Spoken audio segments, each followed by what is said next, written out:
찬송가 250장.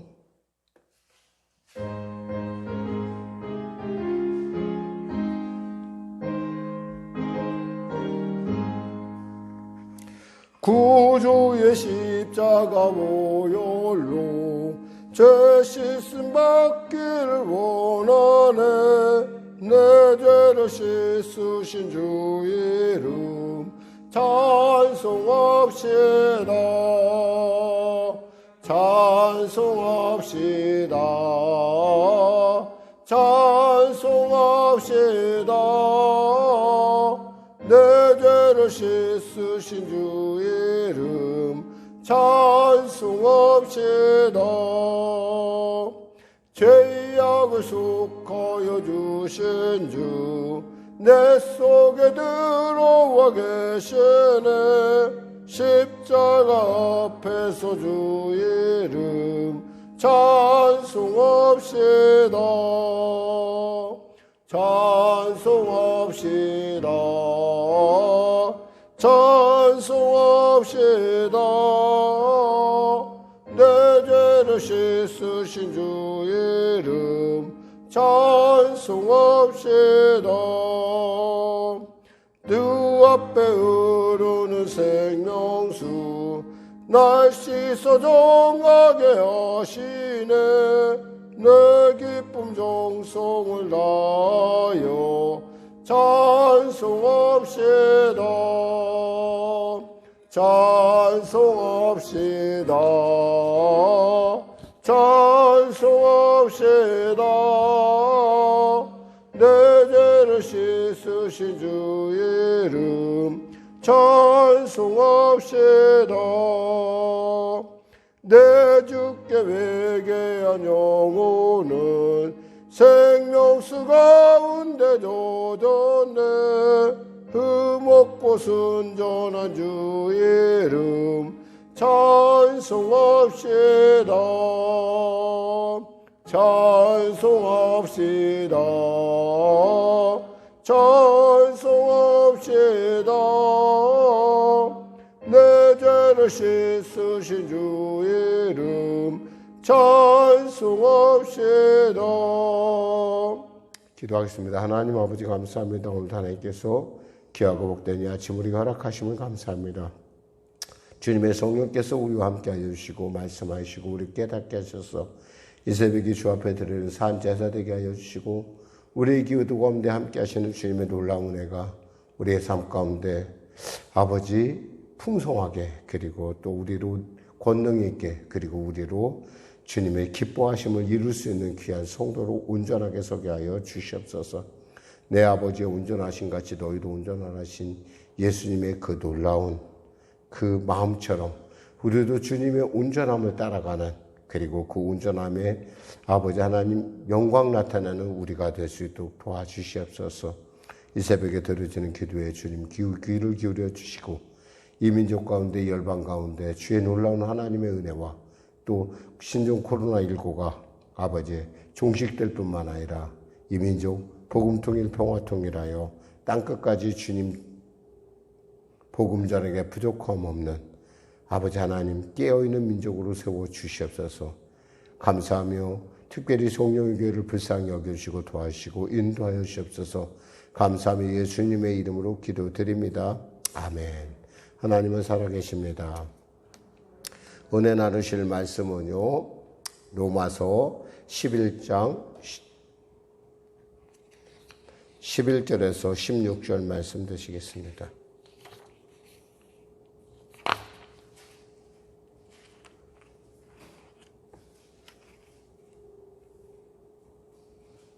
우리 하나님 말씀 같이 합독하도록 하겠습니다.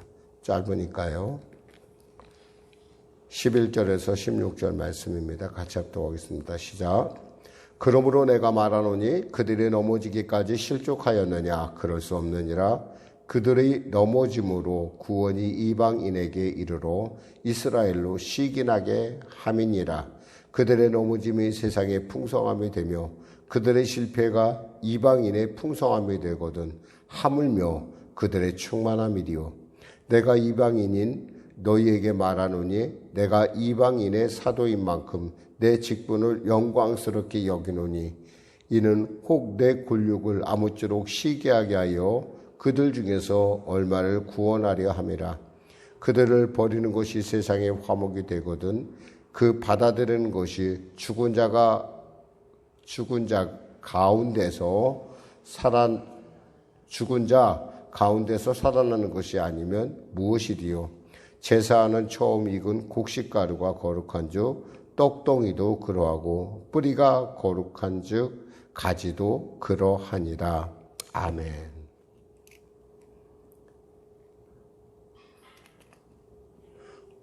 아마 우리가 참 이스라엘 위해서 기도한다라는 얘기를 하면은 사람들이 좀 왜 우리가 이스라엘 위해서 기도해야 됩니까? 라는 어떤 그런 질문을 할 수 있어요. 예를 들면 이런 거예요. 목사님을 위해서 기도한다, 또 교회를 위해서 기도한다. 어떤 분들에게는 뭐 그것이 당연한 거 아닙니까? 라고 하는 분들도 있지만은 또 어떤 분들한테는 내 문제가 급한데, 내 문제가 지금 심각한데, 나 기도하기도 바쁜데 언제 내가 목사님 위해 기도하고 또 교회를 위해 기도합니까? 내 문제부터 해결해야겠습니까? 해결해야겠습니다. 라고 하는 그런 부분들을 우리가 확대 해석할 수 있는 그런 부분, 여지가 있는 본문입니다. 특별히 이스라엘을 구원하는 것은 하나님의 크신 섭리라는 사실을 우리가 알아야 됩니다. 더욱이 하나님께서는 그 이스라엘로 하여금 실족함으로 말미암아 그 이스라엘로 말미암아 세상의 풍성함을, 그러니까 모든 민족이 구원에 이르는 길을 열어놨습니다. 근데 하나님께서 그렇게 하신 이유의 이면에는 보니까 바로 이스라엘 사람들로 시기하게 해서 정말 자기들도 예수 믿고 구원하는 그러한 섭리가 있다는 것을 오늘 본문은 이야기하고 있습니다. 한 절 한 절 따져가 보겠습니다. 그러므로 내가 말하노니 그들이 넘어지기까지 실족하였느냐? 정말 그들이 넘어질 정도로 실족한 사람들이냐라고 묻습니다. 사실 따지고 보면 이스라엘처럼 고생을 많이 한 민족도 없죠.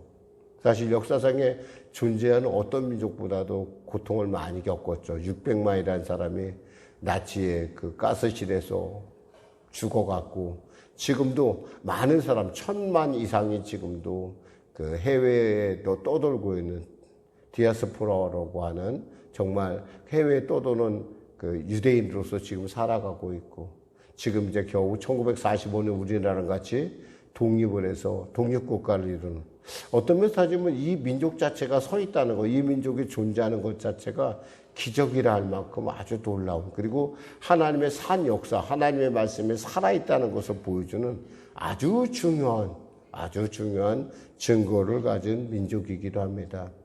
그럼 그들이 과연 그렇게까지 잘못을 했느냐? 그들이 이렇게 실족했느냐? 사실 이것에 대해서 사도 바울은 그렇지 않다라는 겁니다. 마치 우리가 예수 믿으면서 실족한다 하더라도 우리 예수 믿는다 우리가 꼭 주님의 말씀에 온전하지 않다 하더라도 하나님께서 우리를 사랑하시고 하나님께서 신실하게 우리를 붙드신 것 같은 원리라는 거죠. 사람 중에 결정 없는 사람이 어디 있고 사람 중에 실수 없는 사람이 어디 있겠어요. 근데 과연 그 실수가 실수로서 끝나는 것이 아니라 하나님은 그걸로 그 사람을 판단하는 것이 아니라 끝까지 사랑을 신실하신 하나님은 끝까지 사랑을 그에게 베푸신다는 사실입니다. 바로 그런 관점에서 우리가 보면은 바울의 그럴 수 없느니라 라고 하는 것은 바로 이해가 되는 우리가 분명히 충분히 이해가 되는 부분이기도 합니다. 그들이 넘어짐으로 구원이 이방인에게 이르러 이스라엘로 시기나게 하려 합니다. 그들의 넘어짐으로 그들이 넘어졌다는 건 예수를 배척했기 때문에 예수를 배척하고 예수에 대해서 그들이 적대적으로 예수 믿는 것에 대해서 그들이 기독교적으로 지금도 그 자세를 유지하고 있는데 그것 때문에 사실은 복음이 이방으로 뻗어나가기 시작했다는 거예요.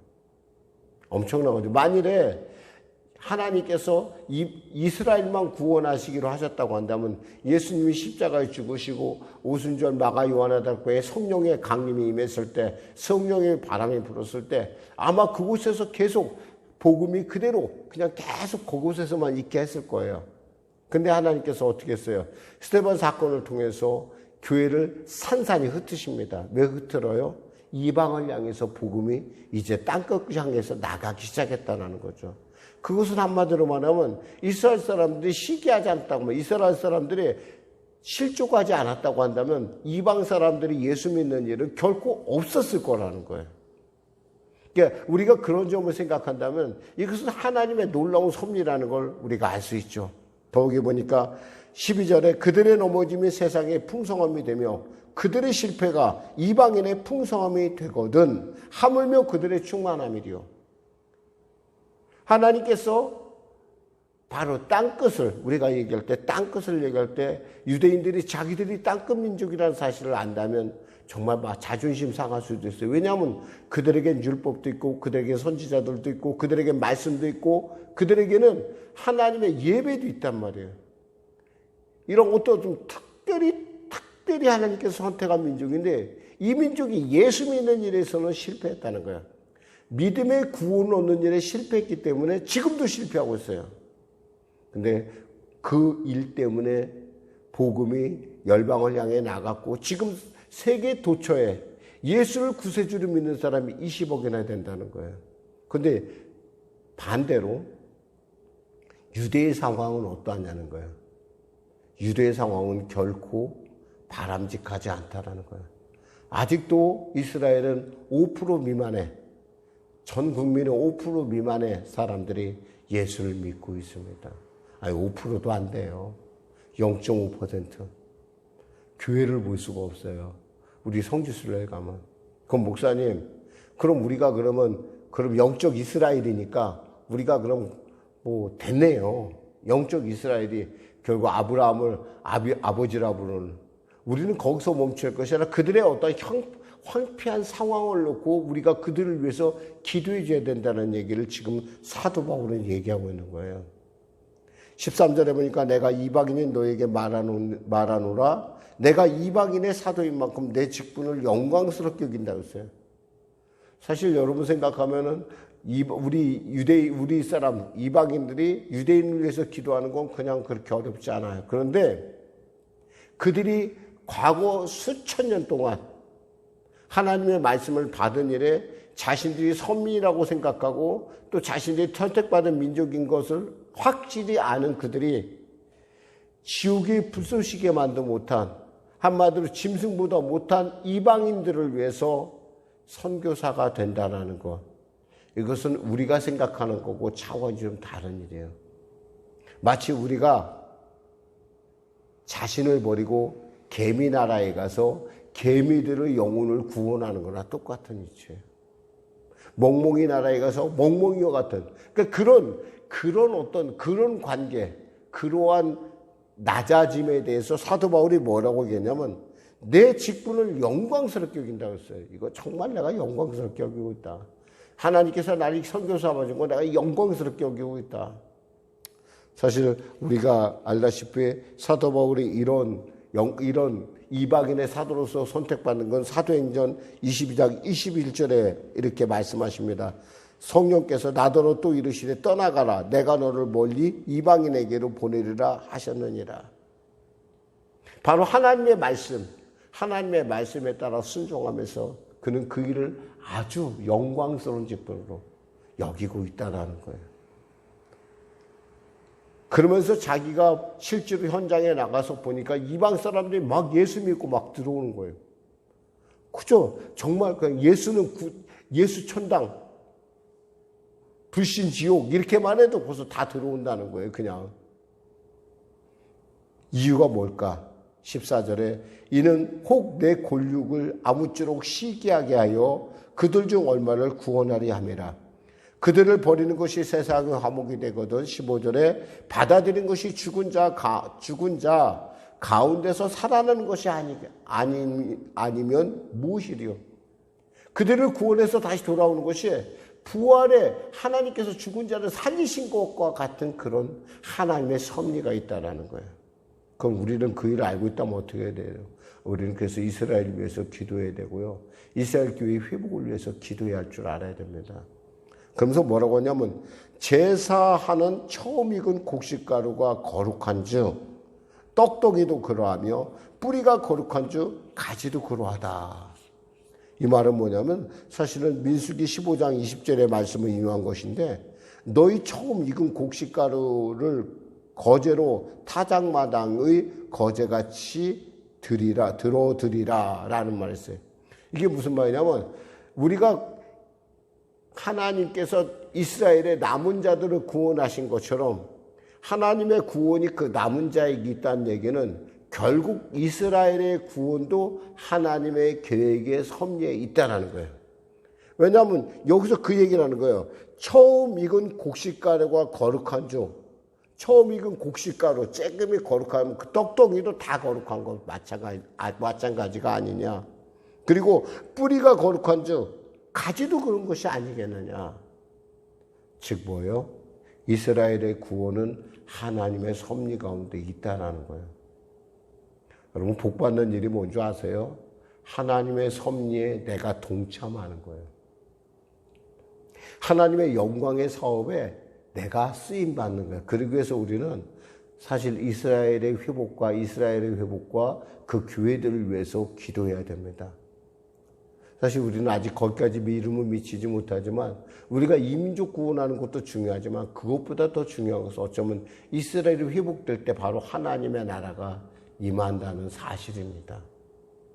이것은 다시 한번 우리 자신을 한번 돌이켜보면 우리가 왜 교회를 위해서 기도해야 되고 왜 목사님을 위해서 기도하고 왜 우리가 이웃을 위해서 우리 나라와 민족을 위해서 왜 기도한다는 것과 원리가 같아요. 교회를 위해서. 때에 따라 교회가 있잖아요. 정말 하나님의 섭리 가운데 이스라엘처럼 이런 대우를 받을 수가 있어요. 그렇다 하더라도 우리가 기억해야 될 것은 그 교회를 위해서 우리는 기도해야 됩니다. 왜? 그것이 다른 풍성함을 위한 것이라고 한다면, 하나님의 나라의 풍성함을 위하는 것이라고 한다면 때에 따라 교회가 어려워질 수도, 또 목사가 우리의 삶 가운데 우리의 삶이, 성도의 삶이 어려워질 수도 있다는 것. 그래야지만 우리가 눈을 바깥으로 돌리기 때문에. 그렇지 않으면 우리는 여기가 좋사오니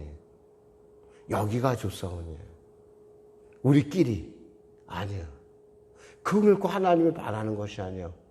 차라리 어떤 면에서는 여기가 나쁘기 때문에 우리는 다른 곳을 향해서 나가야 된다라고 하는 하나님의 메시지로도 우리는 받을 수 있다라는 사실입니다. 아주 짧은 본문인데도요. 여러분 한번 깊이 한번 집에 가서 한번 그래? 이스라엘이 그런 대접 받았어? 그러면 그것이 무슨 의미일까라고 하는 부분을 여러분이 한번 생각해 보세요. 묵상해 보시고 그 놀라운 하나님의 섭리 가운데 쓰임받는 여러분과 저가 되기를 주님의 이름으로 축원합니다. 기도하겠습니다. 하나님 아버지 감사합니다.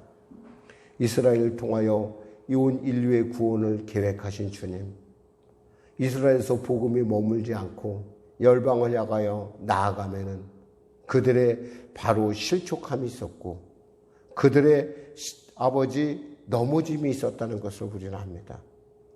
그들의 넘어짐이 세상의 풍성함이 되었고 이방인의 풍성함이 되었던 것을 우리는 압니다. 하나님 우리도 그 이스라엘을 위하여 기도함을 통해서 하나님의 기뻐하시는 뜻 가운데 하나님의 보이지 않는 그 놀라운 섭리 가운데 우리의 기도가 쓰임받게 하시고 이 교회가 쓰임받게 하시고 우리 성도들이 쓰임받는 놀라운 역사 허락하여 주시옵소서. 이스라엘 위하여 복을 구하라. 그 복을 구한 자에게 하나님께서 갚아주신다 했습니다. 하나님 우리가 참으로 왜 교회를 위해서 기도해야 되는지 때에 따라 그 당위성을 발견하지 못할 때도 있습니다. 아버지, 그것이 바로 하나님의 섭리 안에 있는 일이라면 우리가 그 일을 위해서 기도하는 일을 어찌 멈출 수가 있겠습니까? 그 교회를 보양하는 일에 우리가 어찌 멈출 수가 있겠습니까? 하나님, 우리가 주님의 귀한 일에 부름받아 싸우니 그 부름받은 일에 순종하게 하여 주시옵소서. 예수님의 이름으로 기도드립니다. 아멘. 우리 말씀 생각하면서 우리 찬양하고 기도하는 시간을 갖도록 하겠습니다. 찬송가 415장입니다.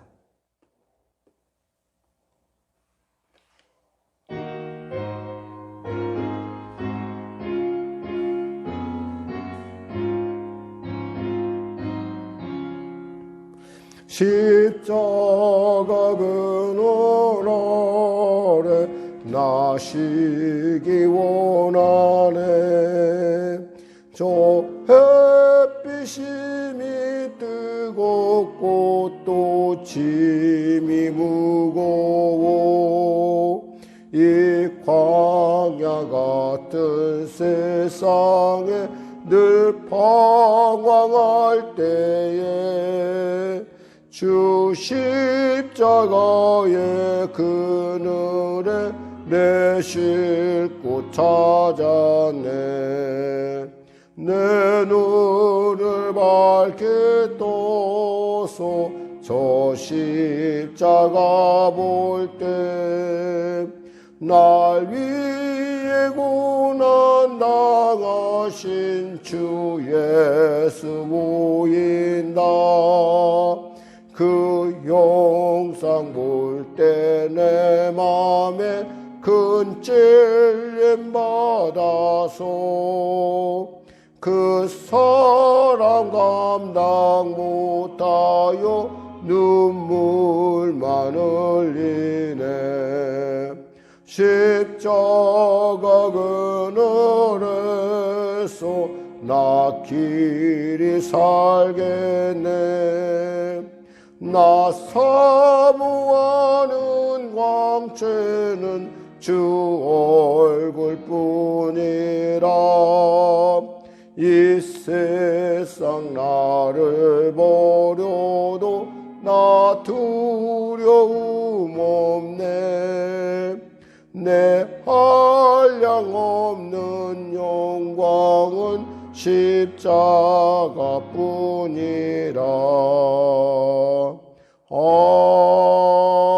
아멘. 하늘에 계신 우리 아버지, 아버지의 이름을 거룩하게 하시며 아버지의 나라가 오게 하시며 아버지의 뜻이 하늘에서와 같이 땅에서도 이루어지게 하소서. 오늘 우리에게 일용할 양식을 주시고 우리가 우리에게 잘못한 사람을 용서하여 준 것 같이 우리 죄를 용서하여 주시고 우리를 시험에 빠지지 않게 하시고 악에서 구하소서. 나라와 권능과 영광이 영원히 아버지의 것입니다. 아멘. 우리 거룩한 주님의 이름 부르짖어 기도하시다가